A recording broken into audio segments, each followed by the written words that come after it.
So yesterday got me thinking as to how it is that I could increase my productivity. What are the factors that lead to an increase in productivity? Is it intrinsic or extrinsic motivators that increase our engagement in what work we do? Now, it's weird because we don't really tend to think of how invested we are when we're doing something. Is it because we're enjoying it, we're interested in it, or are we just doing it for the sake of doing it? Which will ultimately determine how productive we are when we're doing that.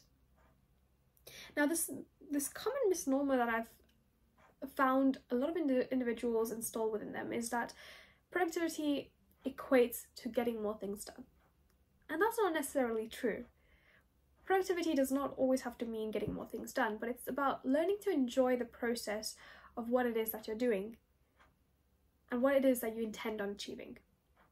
Because when we're enjoying something, it will ultimately resonate into an increase in productivity because we are more focused and engaged in doing that particular task that it is that we're doing.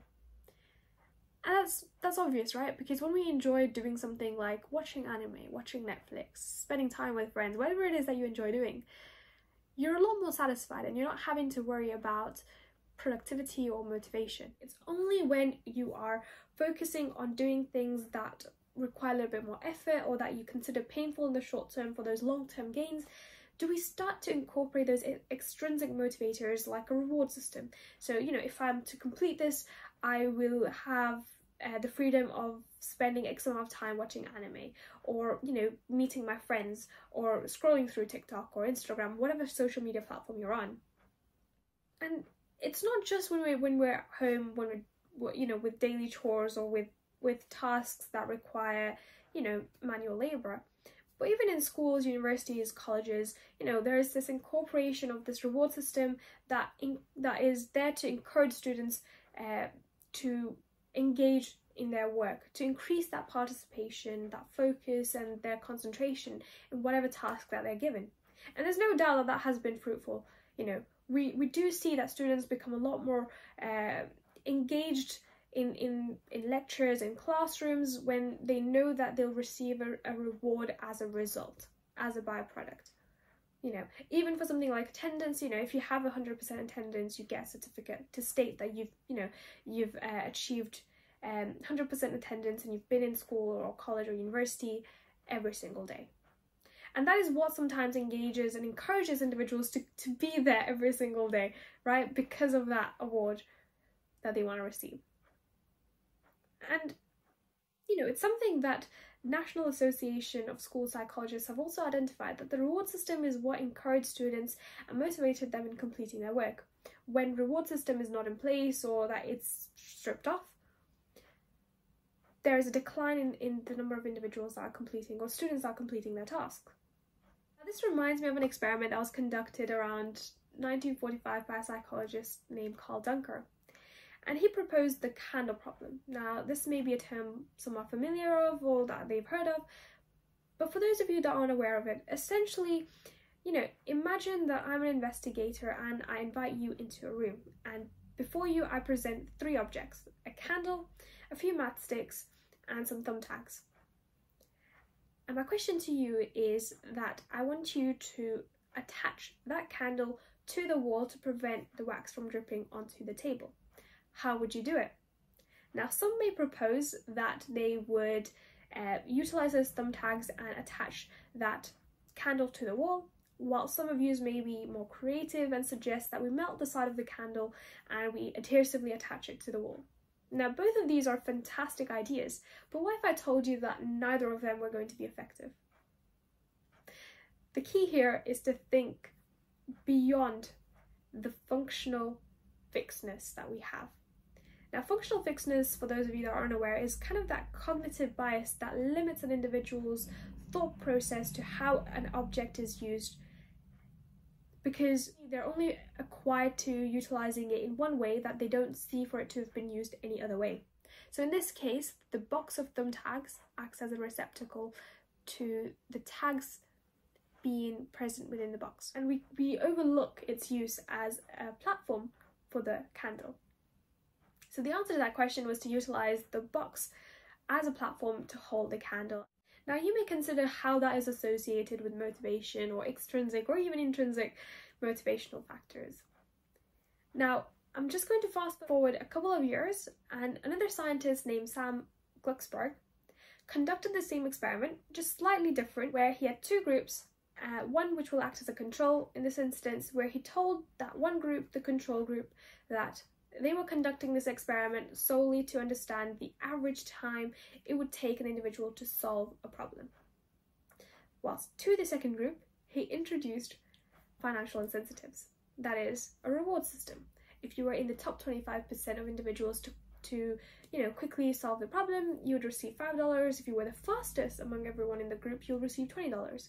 Now, considering it was a couple of decades ago, the value of $5, $20 was a lot more than it is today. But the point is, who do you think would have been the fastest in solving the problem? Comment down below and let me know who you think it is, and let's see if you are right or not.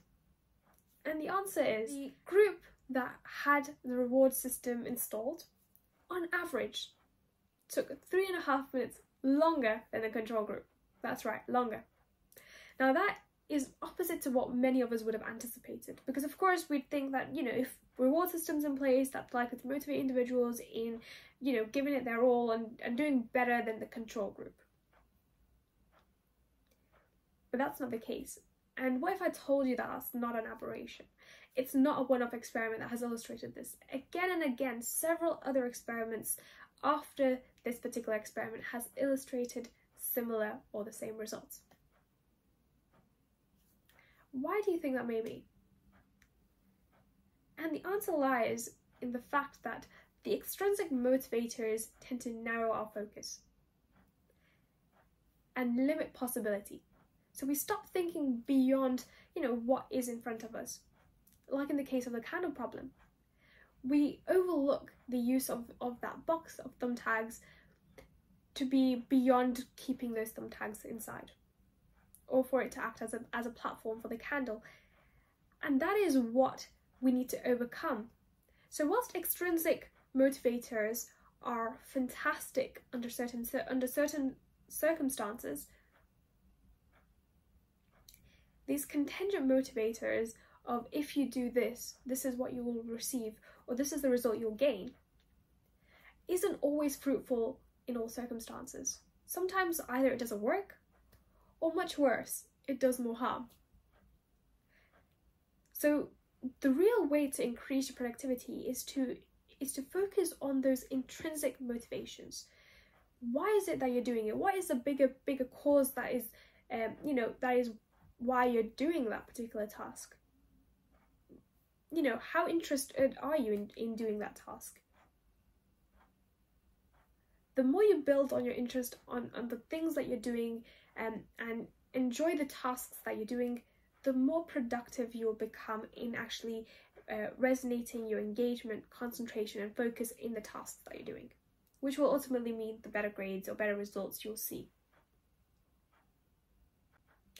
Studies have in fact showed that extrinsic motivation is ideal for quick progress or learning, but intrinsic motivation is ideal for that long-term learning or that long-term progression that you see. And that is exactly what high performers tend to focus on, is those intrinsic motivations that can allow them to perform well in whatever task it is that they're doing.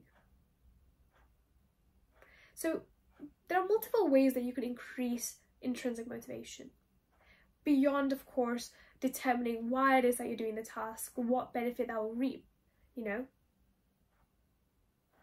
what your ultimate goal is. You may consider just incorporating some small techniques like, for example, gamifying whatever it is that you're doing. That's a really good technique to increase productivity and your engagement. So say, for example, you're to revise for an exam. Rather than sitting in front of a desk and regurgitating and memorizing what there is that you've got to learn, catching up with a friend and revising together and, competing with one another to see how many questions you can get right, questioning one another and, working on that active recall is going to help you a lot more than you memorizing and regurgitating in front of your desk.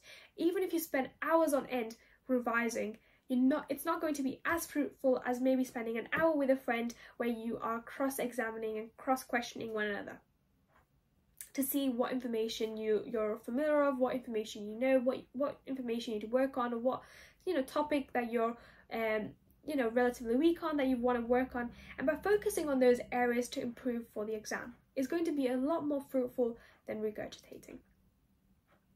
So these simple techniques can really improve your level of productivity, and that's just one example that I've given. There are multiple other examples and techniques that you can employ and use to increase your productivity. But the key here is to work on your intrinsic motivation, that ultimate goal, the bigger picture of why it is that you're doing a task, and enjoying it and being interested in it is what will resonate to an increase in productivity. So I'm going to leave you with that thought. Thank you so much for watching my video. If you've enjoyed the video, be sure to like this video, consider subscribing and hitting that bell icon right next to it to make sure that you're regularly updated. Until next time, guys, take care. Bye.